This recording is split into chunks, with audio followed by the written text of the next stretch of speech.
누구와의 비교도 거부한다. 독창적인 시선으로 정치권을 통찰하는 여의도 펠레 시간. 한국 정치인들이 가장 많이 찾는 최고의 분석가 박성민 정치 컨설턴트와 함께합니다. 안녕하세요. 안녕하세요. 자, 유튜브로 마레리님께서 펠레님 오늘도 열심히 분석 내용 들을게요. 짐리님께서 박성민 대표님 응원합니다라고 문자를 주셨습니다. 역시 팬들이 많습니다. 구름 같은 팬들을 몰고 다니는 박성민 대표와의 시간을 진행해 보도록 할 건데, 역시 오늘 첫 번째 아이템이 요겁니다. 여야 대표회담. 제가 일요일 날 하고 월요일 날 아침 조간신문대 사설을 쭉 보니까 딱 톤은 좀 두 가지더라고요. 합의도 못하는 거 왜 만났냐라는 거 하나 있고, 그 다음에 그래도 저 첫 술에 배부르냐, 만난 거 자체가 의미 있다, 뭐 요렇게 갈리던데, 대표님은 어느 입장이세요? 총평부터 들어보자면.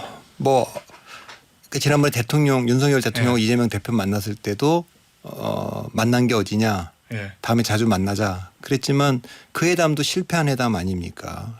그 앞에 모두 발언 때 선전포고문 읽듯이 읽어갖고 그 왜 했나 그런 생각이 들었는데, 저는 이번도 좀 비슷하다고 봅니다. 일단 그래도 정치가 뭐 만나는 것으로부터 출발한다고 얘기하는 거지만 지금 정치 상황이 얼마나 지금 꼬여 있는지를 지금 보여준 거죠. 대표가 만났는데 합의문이 없고 공동 발표문으로 끝났어요. 예. 그 여야 간에는 그 다양한 레벨의 그 회담이 있을 수가 있는데, 이번에 8가지를 보면 그냥 정책위 의장 정도가 만나갖고 발표했으면 됐을 정도의 내용이에요. 예를 들면 뭐 우리가 이슈가 한 100가지가 있다. 예. 안 풀리는 게 여야 간에. 예. 근데 이제 그 중에는 이제 그 비쟁점 법안이라는 게 있을 거 아닙니까? 예. 민생 법안도 있고, 이거는 뭐 정책위 의장이 지난번에도 한번 보면 비쟁점 법안은 통과시키기로 한번 만나서 얘기한 적이 있잖아요. 예. 그러면 뭐 한 70개 정도는 그렇게 해서 통과시키자 이렇게 얘기가 되고, 어려운 30개를 넘기면 그다음에 이제 수석 원내대표부터 해서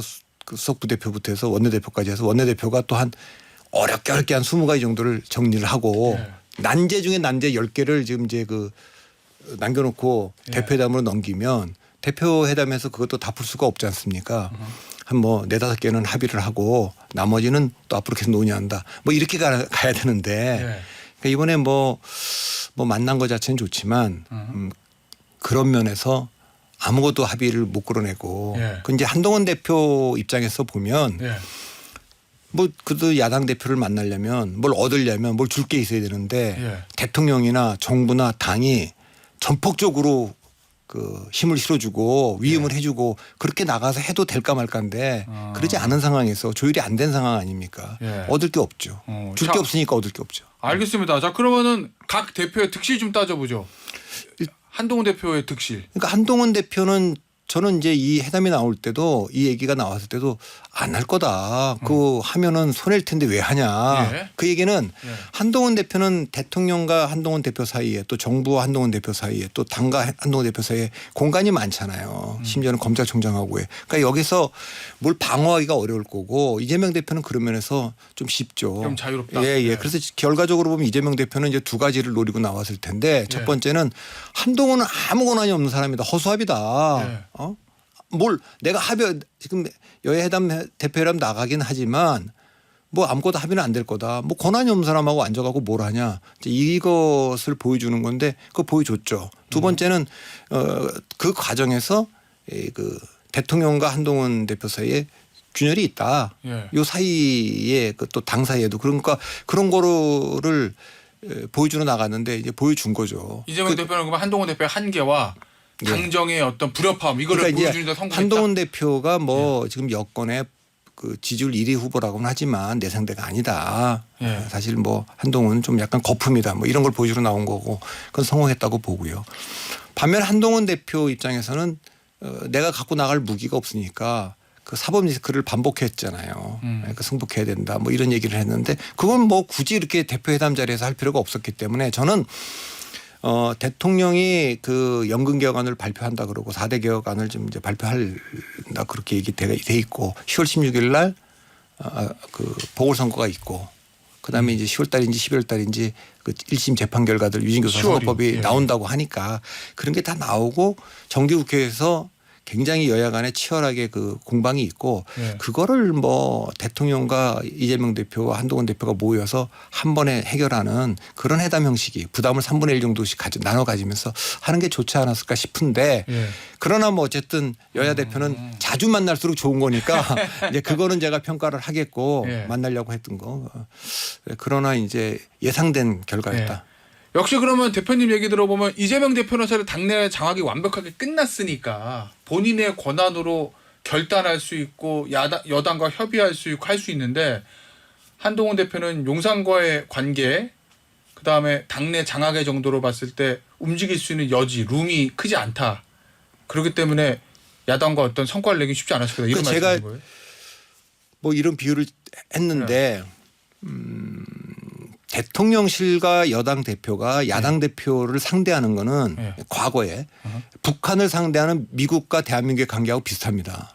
근데 예를 들면은 그건 어떤 대한민국의 동의 없이 북미 회담이 있을 수가 없었죠 과거에는. 그렇죠. 그러니까 뭐 예를 들면 여당의 동의 없는데 대통령과 뭐 야당 대표가 만나서 한다든가 또 반대로 미국의 승인 없이 남북 정상회담을 한다.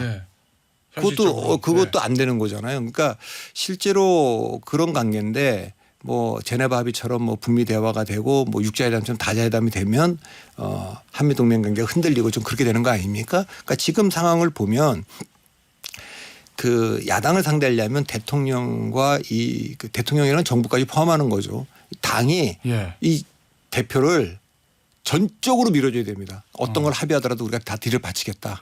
좀 그 룸을 줄 테니까 좀 마음대로 해봐라. 뭐 정책적인 것도 그렇고 정치적인 것도 그렇고. 근데 지금 보면 아무것도 뭐 의대 증원 문제나 뭐 나머지 어떤 것도 갖고 나간 게 없고 갖고 나가지 못했으면 금투세 문제라도 하나 얻어 갖고 와야 되는데 이재명 대표가 조금 그거는 변화의 그 조짐을 보였으니까.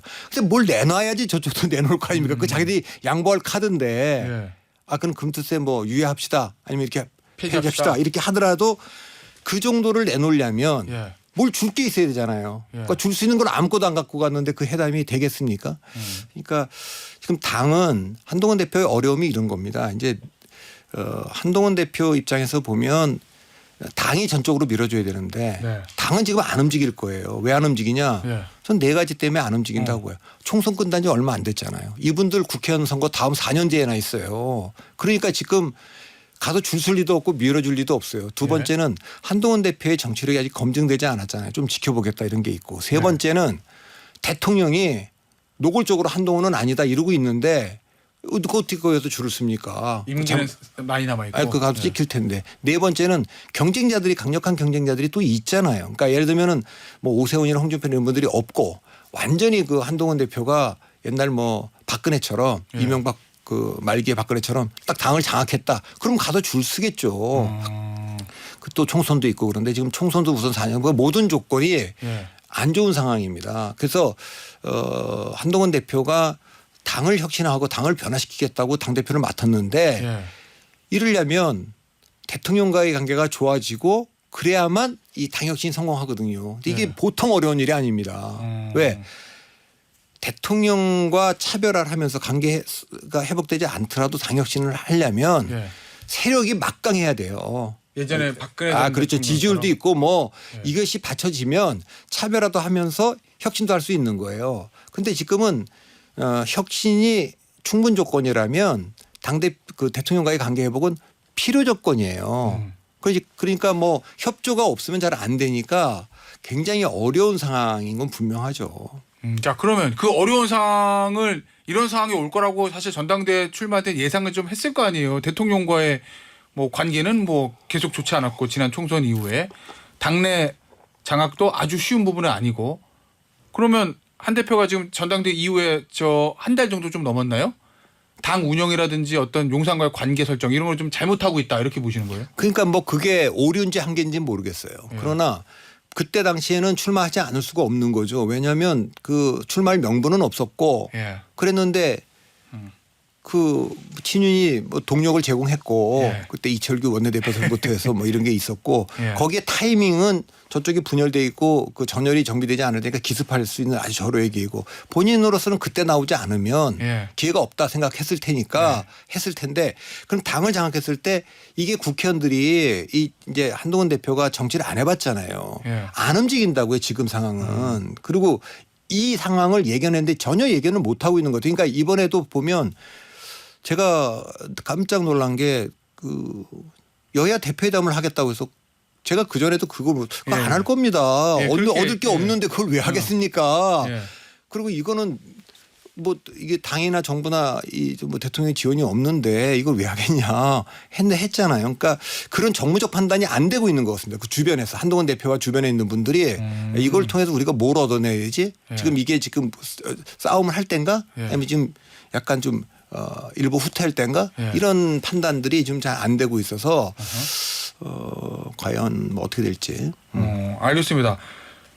최근에 한동훈 대표 그거 던졌잖아요. 의료 그 대란에 대한 중재안에 대해서 중재안을 내걸었습니다. 대통령실은 이제 반대를 했고 그것도 실패한 전략이다 이렇게 보세요. 그거는 아마 이제 본인이 예. 여러 번 이제 비공개적으로 뭐 했다가 안 되니까 했을 것 같은데 일단 이게 언론에 공개를 했잖아요. 예. 그러니까 언론에 공개를 하는 거는 제가 보기에는 안 돼서 그런 건지 정부도 지금 보면은 내년도 의대 정원 문제는 좀 논의할 수 있다. 예. 이렇게 얘기를 했는데 지금 그러면 사실 그 한동훈 대표 아니라고 하는 거는 정부가 갖고 있어야 될 대통령이 갖고 있어야 될 카드 중에 하나 아닙니까? 예. 근데 그걸 이제 이건 내 생각이라고 이제 공개를 한 거 아닙니까? 글쎄요. 그게 좋은지 모르겠습니다. 그러니까 조금 지금 한 발 후퇴하긴 했지만 지난번에 우리 총선 때 보면 예. 대통령 특별담화가 있지 않았습니까? 그때도 50분 넘는 특별담화 내용을 보면 전공의들이 이탈했을 때 나왔을 법한 내용이었고 오히려 그때 나와야 된다면 전 짧게 이 정도였어야 된다고 봅니다. 지금 2,000명 증언하기로 했는데 이것은 전문가와 하여튼 의료계와 다 이렇게 저희가 해서 내린 최선의 결론입니다. 그런데 만일에 지금 이제 국민도 불편하고 환자도 불편하고 의료계도 지금 반발이 심하니 의료계가 차선이라도 내주면 제가 수용하겠습니다. 이렇게 얘기를 했어야 되는데 이게 최선이라 그러면서 더 좋은 안을 갖고 오라 그러는데 더 좋은 최선인데 더 좋은 안이 있을 리가 없잖아요. 예. 차선이라도 수용하겠다고 얘기했어야 되고 한동훈 대표도 똑같은 얘기를 했어요. 내년에 이렇게 다시 논의하자고 하는 건 이거보다 더 좋은 안 있으면 갖고 와봐라. 예. 근데 그렇게 하는 것보다 어쨌든 그 논의를 위한 그리고 이거는 정말 좋은 아니면 이건 대통령의 카드로 썼으면 좋겠다. 이렇게 좀 했었으면 정치력을 좀 뭐 했겠죠. 그거 우리가 잘 모르지만 예. 그런 어쨌든 공개된 거에 대해서 대통령실이 좀 불쾌하게 생각하고 예. 그러니까 좀 그런 것도 좀 약간 아쉽죠. 예. 대표님 결국 한동훈 대표의 어려움이라는 게 용산과의 관계 설정 그다음에 당내 장악 이 두 개 다 또는 둘 중에 하나라도 되지 않으면 앞으로 임기 한 때까지 성과 내기가 쉽지 않다 뭐 이런 입장이신 거잖아요. 임기는 뭐 2년이지만 예. 지금 내년 9월에 그만둬야 되는 거 아닙니까? 대선 출마하려면 예, 대선 좀 1년 6개월 전에 이제 당권 대권 분리 조항을 손을 못 댈 거 아닙니까? 셋 중에 하나라고 지난 전당대회 때도 말씀드렸지 않습니까? 2020년에 대통령 선거에 안 나간다. 예. 근데 그건 나간다고 지금 얘기하니까 그럼 두 번째는 내년 9월 달에 그만두든가 예. 아니면 당원 당규를 손을 대야 되는데 지금 당원 당규 손을 댈 정도의 그 힘을 명분과 힘을 못 가질 거예요. 예. 이제 그러면 그만둬야 될 건데 그럼 그 안에 뭔가 성과를 내야 되고 방향은 옳아요. 그러니까 한동훈 대표가 민심을 우리가 쫓아가야 된다. 예. 이 얘기는 옳고 예. 그다음에 뭐 중도를 잡고 이대로 그냥 수도권에 계속 패만한 당으로 갈 수는 없다. 변화해야 된다. 이까지는 저는 한동훈 대표의 말이 맞다고 봅니다. 그러니까 오히려 지금 그 대통령과 친윤들이 그동안 너무 좀 그 중도층을 외면하고 좀 고립되는 그런 걸로 해서 총선에 졌기 때문에 그 확장을 위한 것은 다 맞는데 예. 상황이 녹록지 않다는 겁니다. 그럼 그러니까 그 방향은 맞는데 상황이 녹록지 않으면 그걸 뚫어내야 되는 게 그렇죠. 정치적이잖아요. 예. 그게 능력이죠. 그게 예. 역량이고 그런데 예. 아까도 말씀드렸지만 다시 한번 말씀드리면 네 가지가 있는 거 아닙니까? 대통령과의 관계도 회복하고 당혁신도 그렇죠. 성공하는 거. 예. 대통령과의 관계는 실패하지만 당혁신은 성공하는 거. 대통령과의 관계는 성공하지만 혁신은 실패하는 거. 예. 둘 다 실패하는 거. 예. 그런데 아까 세 번째 대통령 관계는 회복하지만 당 혁신은 실패하는 거는 뭡니까? 그건 하나만 하지 않습니까? 예. 차라리 둘 다 실패하는 것보다 못하지 않습니까? 예. 그럼 계승자고 대통령이 지금 지지율이 낮은 상태에서 그러니까 결국 대통령과 차별화는 하고 싶지만 그 차별화가 혁신을 하는데 방해가 되잖아요 지금. 그게 정치력이죠. 그 사이에서 예. 어떻게 하느냐가 그래서 굉장히 어렵다는 거고 그거는 이제 주어진 조건 때문에 그렇습니다. 옛날 윤 대통령이 정치할 때는 네. 검찰총장 그만두고 짧았죠. 짧았어요. 그러니까 우당탕탕 후다닥도 되는데 네. 한동훈 대표는 너무 긴 시간이 남았기 때문에 아하. 이걸 실력으로 다 이게 그 검증을 받을 수밖에 없고 본인이 다 증명해내야 되는 겁니다. 이제 그런 점에서 당 대표를 얼마나 잘하느냐, 예. 그 당에 있는 국회의원들을 움직이지 않는 타이밍이긴 한데 이 사람들을 어떻게 움직이게 할 거냐 이게 예. 지금 굉장히 어려운 숙제입니다. 알겠습니다. 대통령 지지율하고 그 얘기 좀 해보죠. 어제 먼저 대통령이 국회 개원식에 안 갔거든요. 저 민주화 이후로 처음이라고 합니다. 어제 대통령의 불참. 이거 어떻게 평가하세요? 그러니까 이게 제도에 대한 건데 프로토콜인데 뭐 사람들은 뭐 다른 이유를 많이 찾는데 지난번에 우원식 국회의장이 강복절 행사 안 가지 않았습니까? 그랬죠. 그것도 처음 아닙니까? 그러네요. 예. 그 전에 확인을 안 해봤는데 그 전에 있었는지 예. 모르겠어요. 근데 예. 어쨌든 국회의장이 예. 대통령 한동안 강복절 행사를 안 갔다. 그러면 뭐 대통령도 국회 개원식에 못 간다. 예. 뭐 그렇게 한 거 아닌가 싶습니다. 뭐 언론에는 다른 이유를 들었던데 예. 저는 그렇게 보였어요. 그러면 평가는 안 갈 수도 있는 거지예요? 아니면은 그래도 좀 상황이 그래도 가는 게 아니 맞지 저는 않았냐? 그러니까 대통령도 국회 개원식에 가야 된다고 생각 불편해도 예. 국회의장도 뭐 강복절 관련된 여러 가지 뭐 이견이 있어도 예. 그 독립관장 그때 이슈가 있었잖아요. 예, 예. 그래도 갔었어야 된다고 저는 봅니다. 알겠습니다. 그렇지만 대통령이 겉으로 내건 이유들은 그냥 표면적인 이유일 뿐이다. 그렇게 짐작하신다 말씀이신 거죠? 아니 뭐 특검 탄핵 이런 예. 얘기 들었고 저쪽은 뭐 언론에서는 뭐 살인자 발언도 나오는 판에 어떻게 가냐 그러지만 피켓 시위도 예, 그런 거는 저는 뭐 늘 있었던 거고 예. 이건 약간 프로토콜의 문제인 것 같습니다. 그러니까 국회의장은 3부장은 당연히 대통령이 하는 그거는 행사에 가고 또 대통령은 또 국회 개원식 예. 가고 그건 우리가 관행적으로 확립해온 거 아닙니까? 예, 그런 거니까 그거는 그 정치나 뭐 법이나 이걸 넘어서 있는 예. 상호 존중에 대한 건데 그런 게 깨진 거 아닌가 봅니다. 알겠습니다. 자, 대통령 지지율 좀 볼게요. 금요일 갤럽 지지율 23%예요. 이거 8월 27일에서 29일 100% 무선 전화 면접 조사 방식 진행됐고 중앙선거 여론조사심의위원회 홈페이지에서 자세한 내용 확인하시면 되는데 지지율 23%거든요. 한국갤럽 기준으로 하면 두 번째로 낮은 지지율이라고 하는데 이거 어느 정도 이거 상황인 우리가 거예요? 지지율 얘기는 너무 많이 해서 이걸 뭐 계속 반복하는 거는 뭐 이제 의미가 없고 예. 사실은 이제 뭐 그때도 한번 제가 말씀드렸어요. 그러니까 대통령이 뭐 획기적으로 태도를 바꾸지 않는 한 갤럽 기준이 전화 면접 기준은 30% 회복할 가능성보다는 20%가 무너질 가능성이 더 있다. 네. 그 지금은 30%에서 계속 행보하다가 20% 내려와서 지금 20%에서 계속 갇혀 있지 않습니까? 그러니까 한 단계 내려왔고 이거는 총선 패배 이후에도 그 기조의 변화 이런 게 안 보이니까 예, 그런 거고 뭐 최근에도 또 이제 뭐 반국가 세력 얘기하면서 이념적인 얘기를 또 그럴 거 할 때는 별로 안 좋아요. 오히려 국정 브리핑은 정책적인 얘기를 좀 한 거 아닙니까? 예. 그건 뭐 찬반도 있고 공격도 많이 받고 있지만 그래도 저는 자꾸만 이거 이념적인 거 정책인 거보다는 대통령이 이 정책적인 거 미래와 관련된 거 연금 개혁 같은 거 뭐 노동 개혁 같은 거 이런 거에 집중하는 게 그나마 이 지지율 떨어지는 걸 좀 막을 수 있지 않나 그렇게 봅니다. 그 대표님 지난번 총선 이후에 있었던 대통령의 어떤 국정 브리핑 담화 기자회견 그때 보면은 그때에 비해서 지금 대통령의 말이나 표정 이런 내용들이 좀 더 강성으로 가는 것 같거든요. 예를 들면 야당과의 관계라든지 그런 부분에 대해서 지난번 총선 이후에는 조금 룸을 좀 열어뒀던 것 같은데 지금은 그것도 아닌 것 같고 뭔가 상황이 더 좋아지지 않았는데 대통령이 더 강성으로 가는 이유는 뭐라고 보세요? 저도 그건 잘 모르겠습니다. 왜냐하면 강서구청장 선거 이후에 변할 줄 알았는데 사실 큰 변화 없이 총선 맞이해서 졌고 예. 총선 이후에도 좀 변화가 있을 줄 알았는데 그러니까 본인도 그렇게 전당대회도 얘기했거든요. 계속 예. 그렇게 왔고 부분으로는 조금 이제 이건 변하겠다 이런 얘기는 계속 했어요. 예. 근데 그 잘 안 되는 거 보면 제 느낌으로는 예. 지금 이제 국회 쪽은 압도적으로 지금 이재명 대표가 이끄는 그 민주당이 그 지배하고 있는 거고 예. 이 당 쪽은 본인하고 지금 큰 갈등을 빚고 있는 한동훈 대표가 장악하고 있는 거 아닙니까? 예.